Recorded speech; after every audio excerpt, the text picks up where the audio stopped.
today we're going over the Shaman. Shaman is a very fast attack and blood transfer in forhonor. She's not a difficult assassin to learn, but kind of hard to master if you think about it. In today's video, I will go over the Shaman to help you get a better understanding of her in forhonor. Let's get straight to it. Okay, so for Shaman, she does have a 2-hit / 3-hit type of chain in her kit. So if you go for light and then let that heavy go, you have that 3-hit chain there if you're wanting to go for that, or you can just go for light if you just want to do something just small, or you can go heavy if you're wanting to go for that unblockable. And you can possibly go up to 4 chains if you think about it. So you go for light and then go for a heavy, go for 4 attacks really. That there is called Raven's Claw. Now you can do that after any chain attack. So if you go for like heavy here and then let the heavy fly, you can go for Raven's Claw right there. The way you basically get Raven's Claw is you have to like get it after your chains here. So you have to land your attacks onto your opponent, which is going to be the hard part about getting Raven's Claw. But the main thing you just want to know is that with Shaman, she pretty much has like a 2-hit / 3-hit chain in her kit. That's pretty much what you want to know first. Also, with Shaman's unblockable, you can also go for a GB in the middle of the animation of it, and this can lead to a GB, and of course it can lead to a guard break, which of course will guarantee you heavy once you get it.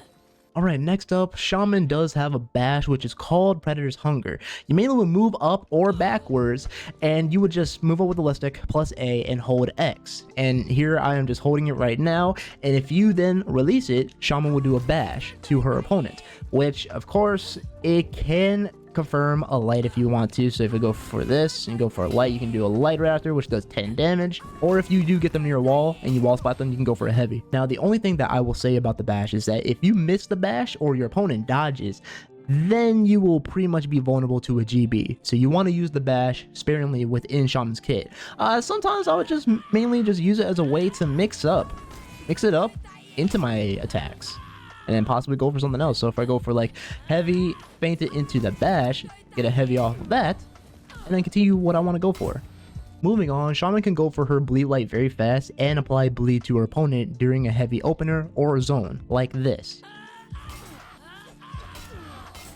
Now that's another way that she can apply bleed. Now I did show you Raven's Claw. You basically would apply that after any chain. Now most Shamans will apply bleed like this, or with her zone mainly. Now that's how Shamans will mainly use their bleed light, pretty much just by applying it very fast, or just using that zone to mix it up. Now I will go over more about the zone later on in the video. Now of course, the way you want to do this, you go for heavy and you press light.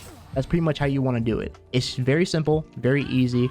You just got to do it very fast, that's all. Now another way that Shaman can also apply bleed is by her deflex. Her deflex in this game are very stylish. I'm gonna show you guys examples right now.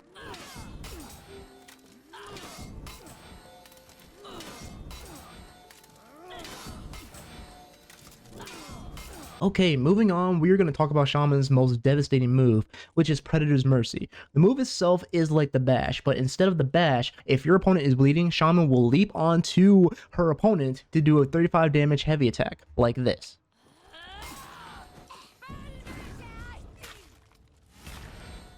Now, of course, to get into this move, you want to have your opponent bleeding first in order to get into the blood trance or Predator's Mercy. Now, like I said, it is just like Shaman's bash, so if you do have them bleeding like so, and then they dodge it, they could potentially GB you, and of course, that is GB vulnerability right here, this. If they decide to dodge that, if you try to leap on them, they could possibly dodge it and possibly GB you, so you want to be careful. Now, the best way to get this off is to get it off of a light parry.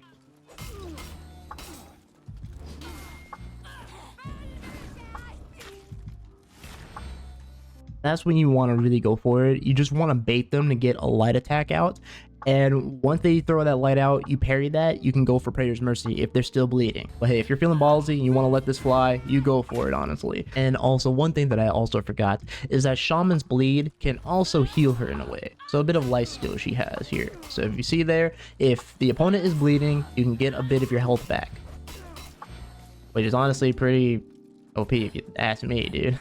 Alright, next we're gonna go over Shaman's side dodge heavy attacks. They do 12 damage on both right and left, and they cost 12 stamina. Like I always say with the side dodge attacks, it's best to use them as a way to dodge the opponent's attack and also dish out an attack of your own. For Shaman's next attack, she has a chase attack which is called Wildcat's Rage. It's also like the bash, but it's mainly with the heavy. So of course you can move forward or you can move backwards. It's up to you with the left stick plus A holding the heavy attack. And then once you release it, you can go for a heavy attack, which the heavy attack itself on all sides is 15 damage. Now, the thing about this attack with me, I will sometimes use it in a way to catch my opponents off guard, or just really apply pressure to my opponent. I'll just sometimes use it as a way to just pressure them and make them feel nervous in a way, just to apply more pressure to my opponent and possibly get a light attack out. If they throw a light attack out, I can go for maybe Predator's Mercy if they're bleeding and possibly catch them with it. But if not, then I'll just let it go and then get some damage. Or if they're very low, I'll just possibly kill them if they don't parry it, that is. But it's mainly good for chasing, and it's just really good for closing in those large gaps too between you and your opponent. Alrighty, next we're going over Shaman's most spammed used move ever, and that is her zone. Now, of course, the zone itself, it does around 8,576. If you do the math with that correctly, that is pretty much 26 damage for a zone. So of course, if you let this all go, that will pretty much be 26 damage. Now, if you do miss it, then it will be reduced, but if you get it all connected, then yeah, that's 26 damage. Now, with the zone, you can go for the bleed light like I showed earlier. You can go for the bleed light and go for pretty much Predator's Mercy if you want to, and you can also feint that zone too. I think it's like around 1-2, and then right there, you can feint it. I want to just say this right now. I wouldn't spam the zone a lot, because there is like one thing you can do with Shaman, and like you can just block the zone very easily. It will take some time if you're new to the game and just having a hard time. It will take a bit of time just to block the zone. You just really want to block the first two. If you block the first two, you can parry the third one, and then bam, you'll pretty much not have to deal with the zone as much. You won't have to deal with Shaman mains spamming the zone on you all the time. Now, if you are a reaction god and you just parry the zone on the first one, then yeah, you're pretty much fine. But if you're not having a good time with it, the best way I would say is to block it. Just do your best blocking that zone. Of course, I've had trouble with it whenever I was new to the game. I just could not block that zone for crap, but I gotten better over time by just practicing it. That's pretty much how I gotten better to practice this zone. And here is Shaman's running attack. It does around 16 damage on top. All right, guys, so I'm gonna pretty much go over the feats that I take with Shaman in Dominion, that is. Now, of course, if you want the information to the feats, the information hub will be in the description down below. That's the link to For Honor information hub. It's not my information hub, it's someone else that made the information hub. Okay, I've had someone in the comments tell me that it was mine. It's not mine. Okay, it's someone else's information hub that pretty much has all the information for all the feats, gear perks, punishes, and whatnot for these characters. For the first one, we have stealth. I take this one is a passive. You hide yourself from the HUD, radar, and aim assist. This one's really good for me to go into, like, say, the back lines, or to go into a different zone that is captured already and just capture that zone. That way I'm just off the radar and I hide myself from the HUD as well, and aim assist. So yeah, for the second one, I am taking Flesh Wound. This here is a passive. You gain moderate damage reduction every 3 seconds. Of course, Flesh Wound is not too bad to take. I just take it because I just want to get that damage reduction. For every 3 seconds, I don't want to take a lot of damage. For the third one, I have Hand Axe. You throw a Hand Axe for medium bleed damage. I like this one because it applies bleed, and I can go for Predator's Mercy if the opponent isn't looking at me. Now, if they do see me, then of course they probably will dodge it, but at the same time, they're taking damage and plus bleed damage as well. So it's a win-win for me, honestly. And for the last one, I'm taking Nail Bomb. It is a trap dealing bleed damage in an area of effect. I basically take this one to just bleed out anyone in my vicinity, okay? So if anyone hits that Nail Bomb, they are taking a lot of damage and they are dead. Okay, guys, so this is going to be an overview of the gear perks. So here we go. For the first one, we have Devourer. Upon execution, heal an additional plus 10 health. For the second one, we have Remedy. Upon hero kill, heal plus 10 health. And for the third one, this is Supersonic. In revenge, gain 50% move speed and uninterruptible sprint. Oh my gosh. And uninterruptible sprint. Persist briefly after revenge ends. For the fourth one, we have Endurance. When gaining arena level, receive 3% stamina cost reduction. Fourth one, we have Clever Tactics. Capture a zone and use banner / offerings 15% faster. And for the sixth one, we have Headhunter. For each unique player / bot hero executed, increase the max health by 4. And for the final one, we have Crush Them. Upon hero kill, Your next attack deals 30% more damage. Some of these perks, I will recommend to get Crush Them, Clever Tactics, and I would say maybe Remedy. I mean, Remedy's not too bad if you're just getting a hero kill. That's cool. I mean, Clever Tactics, you definitely want to take that one, of course, to capture your zone. I would highly recommend taking Clever Tactics. I would definitely take that one if you guys can get that one. And same goes for Crush Them. Crush Them is really good, honestly. Like, that one, it deals 30% more damage on your next attack, which is wild, honestly. But it is up to you on whatever gear perks you want to take. Just take ones that you think would make the most sense. Uh-oh. Homie's dead. You capture Zone C.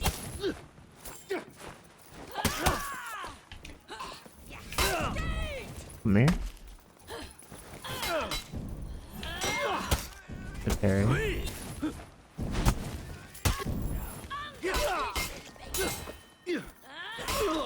There we go. Just gonna use the zone again.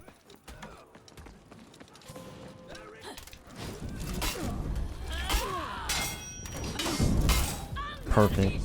Oh man, not perfect.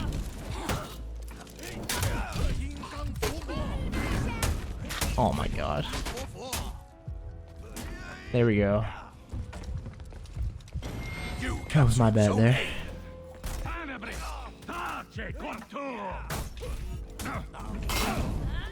Come here. Get out. Your team rallied. Here.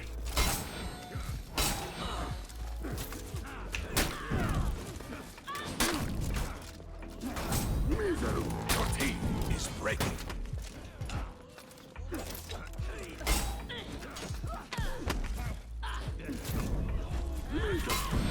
Nice. There we go.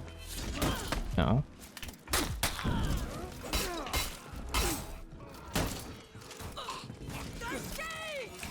Oh my gosh. Get out of here. Oh my gosh.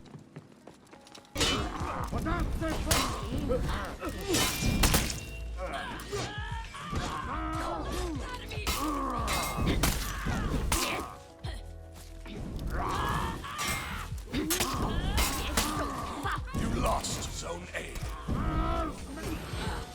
Much better.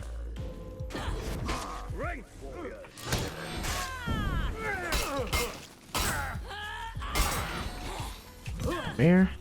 Gotta be a bit fast. And I'm not sure.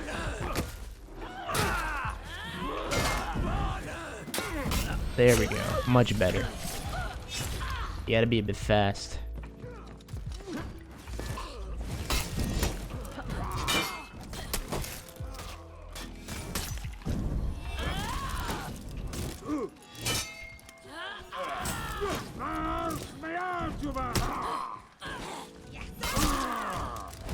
Enemy team is breaking.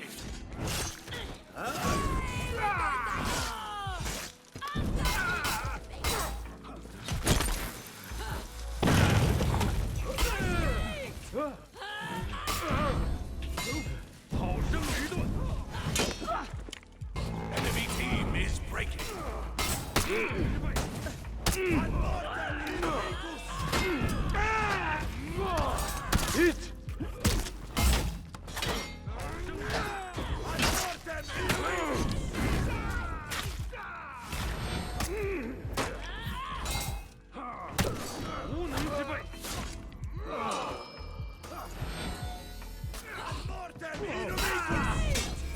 Gotcha.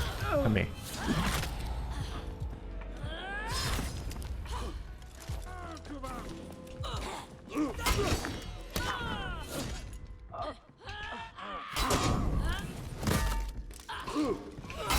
Gotcha. Let's go, bro.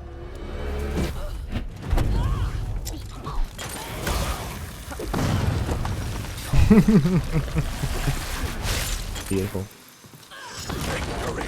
Hope you guys did enjoy today's video on this guide. I hope it did help you understand Shaman a little bit more in For Honor. Now, of course, Shaman, she is a cool assassin. The only thing about her is that parts of her attacks can be really parried, and they can be easily just readable. They really can sometimes.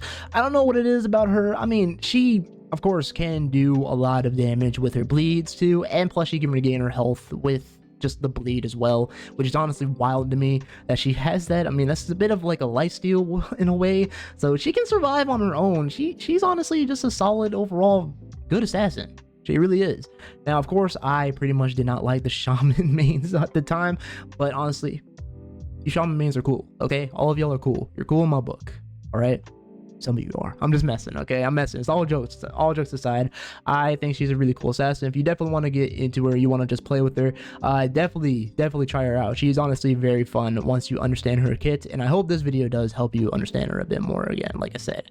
And of course, but that's going to be it for today's video. I do hope you guys enjoyed, and of course, make sure you subscribe if you're new, and also leave a like if this video did help. And of course, what do you guys think about Shaman in For Honor? Do you like her? Do you not like her? Do you think she needs a buff or a nerf? Let me know in the comments down below. But with that being said, I'm TheGamingRaptor, and I will see you guys in the next video. Take care and stay safe. Alright guys, peace out.